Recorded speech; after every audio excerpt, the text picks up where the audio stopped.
So hello friends, আমাদের চ্যানেলে দুর্গা পুজোর ওপর ডিফারেন্ট ওয়ার্ক আসা কিন্তু শুরু হয়ে গেছে। আমরা লাস্ট উইকে একটা ওয়ার্ক দিয়েছিলাম, তো অনেকেই আমাকে দেখলাম কমেন্ট করছে আর হোয়াটসঅ্যাপে মেসেজ করে বলছে দুর্গা পুজোর ওপর স্পেশাল কিছু টপিকের ওপর কাজ দিচ্ছে। তো রিসেন্টলি গাইজ আমি একটা টপিক পেলাম, সেটা হচ্ছে দুর্গা পুজোর dhunuchi নাচ। এবার গাইজ দেখো, এই টপিকটাকে খুবই এমনভাবে করবো যেটা খুব ইজি হবে কাজটা করতে, আর কম্পিটিশনেও প্রচুর হেল্প হবে। তো গাইজ নর্মালি টপিকটা তো ইজিলি আমরা করবো। তো আজকে গাইজ আমরা আউটলাইন ভিডিওটা দিচ্ছি, তো আউটলাইনটা গাইজ ভালোভাবে দেখো। আর গাইজ একটুখানি বলে দিই যে আমরা নর্মালি সাবজেক্টিভ ড্রয়িংয়ে কী করি, খুব কম ফিগার কিন্তু দেওয়ার চেষ্টা করি। হ্যাঁ, অনেক সময় অনেক কম্পিটিশানে বলে দেয় যে হয়তো 3টে থেকে 4টে ফিগার দেওয়া ম্যান্ডেটারি, কিন্তু আমরা গাইজ এমনভাবে কাজটা করব যেখানে 3টে 4টে ফিগারও থাকবে, কিন্তু অত বেশি টাফও হবে না, খুব ইজিলি কিন্তু কাজ হবে। তো গাইজ আমি সবসময় বলি যে যখন তুমি কোনো একটা সাবজেক্ট পাবে তার ফার্স্টে কম্পোজিশনটা বোঝার চেষ্টা করবে, তার যে মেন যে রোল মডেল বা বলতে পারো যে মেন যে ফিগারটা সেটা বোঝার চেষ্টা করবে। তো গাইজ এখানে যেহেতু dhunuchi নাচ বলেছে, তো আমাকে একটা ফিগার করতে হবে যে dhunuchi নাচ নাচছে, তো সেটা দিয়েই গাইজ ওভারঅল গাইজ পুরো সাবজেক্টটা রেডি হয়ে যাবে। তো ফার্স্টে আমি তাই জন্য কী করছি, আমাদের কম্পোজিশনের যে মেন ফিগারটা সেটাকে গাইজ রেডি করছি। তো গাইজ ভালোভাবে দেখো আমরা গাইজ মেন ফিগারটা কীভাবে বানাচ্ছি। ওর গাইজ পশ্চারটা দেখবে যে এক হাতে dhunuchi নিয়ে আছে, আরেক হাতে সেই কোমরে হাত দিয়ে নাচছে। তো এইভাবে গাইজ পুরো সিনারিওটা করেছি। তারপরে গাইজ ব্যাকগ্রাউন্ডে আমরা ফিগার তো আরও দেবই, তার তোমরা আরও ইজিলি আইডিয়া পেয়ে যাবে। একটা পুরো পুজো প্যান্ডেলের মতো একটা সিন করব। কিন্তু হ্যাঁ গাইজ, তোমরা অনেকটা দেখে হয়তো বলবে যে দাদা তুমি সামনের ফিগারটা এত বড় কেন করলে। দেখো গাইজ, বড় করলে কী হবে, তোমার কালার করতেও প্রচুর ইজি হবে, আর এটাকে তুমি গাইজ খুব অ্যাট্রাকটিভভাবে শেড দিয়েও তুমি ফুটিয়ে তুলতে পারবে। সেক্ষেত্রে যদি আমি ছোট করতাম আর আরও বেশি 4-5টা ফিগার যদি পাশাপাশি দিতাম, তাহলে কিন্তু প্রচুর টাইম লাগবে কাজটা শেষ করতে, আর প্রচুর বলতে পারো যে প্রচুর টাইম লেন্দি হবে। আমি যেটা ফার্স্টেই বললাম সেটাই। কিন্তু যদি আমি একটা ফিগারকে ভালোভাবে করি আর ব্যাকগ্রাউন্ডের ফিগারগুলোকে জাস্ট যদি লাইট করে করি, তাহলে কিন্তু বেশি টাইম লাগবে না, জাস্ট সামনের ফিগারটা করতে একটু বেশি টাইম লাগবে। তো গাইজ এখানে যখন আমরা কালার ভিডিও আনবো, তখন তোমরা ইজিলি আইডিয়া পেয়ে যাবে যে কীভাবে কালার করছি। আউটলাইন ভিডিওটা গাইজ খুবই ইন্টারেস্টিং আছে, তাই আউটলাইন ভিডিওটা গাইজ ভালোভাবে দেখো। আউটলাইন দিয়ে তোমরা ইজিলি দেখতে পেয়ে যাবে যে আমরা কীভাবে ফিগারের পশ্চারটা করছি। তো স্টেপ বাই স্টেপ দেখো গাইজ কীভাবে কাজটা করছি।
সো গাইস দেখতেই পেয়েছো আমরা যেটা বলেছিলাম যে আমরা কম্পোজিশনের পার্টটা খুব ভালো মতোভাবে করবো। তো আমরা গাইস কম্পোজিশনের যে মেন ফিগার সেটা তো ভালো মতোভাবে করেইছি, আর তার ব্যাকগ্রাউন্ডে আমরা একটা সিনারিও মতো করে দিয়েছি।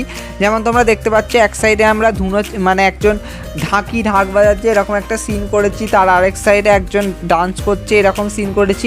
মানে গাইস পুরো পেজটাকে গাইস ভরাট করতে হবে, এরকম গাইস মেন কথা। একটা তুমি যখন একটা সাবজেক্টিভ ড্রয়িং করছো তখন তোমাকে পুরো পেজটাকে ভরাট করতে হবে। এবার গাইস দেখো আমাকে পুরো জায়গাটা একটা প্যান্ডেলের মতো করে বানাতে হবে, তাই জন্য একটা দুর্গা ঠাকুরের মূর্তি থাকা তো দরকারই। তাই জন্য গাইস আমরা পেছনে একটা দুর্গা ঠাকুরের মূর্তি করে দিয়েছি, দেখতে পাচ্ছ।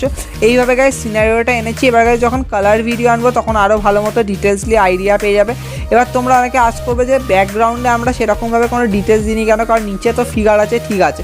তো গাইস ব্যাকগ্রাউন্ডটা আমি যখন কালার আনবো তখন তোমরা আরও আইডিয়া পেয়ে যাবে যে কালারটা কীভাবে করব। তো বেসিক্যালি ব্যাকগ্রাউন্ডে আমরা দেখাবো যে যেহেতু ধুনুচি নাচ নাচছে, তো ধুনোর যে ধোঁয়াটা সেটাকে গাইজ আমি পুরো জায়গাটায় সিনারিওটা করব, তার জন্য দেখাবো যে ব্যাকগ্রাউন্ডটা দেখা যাচ্ছে না।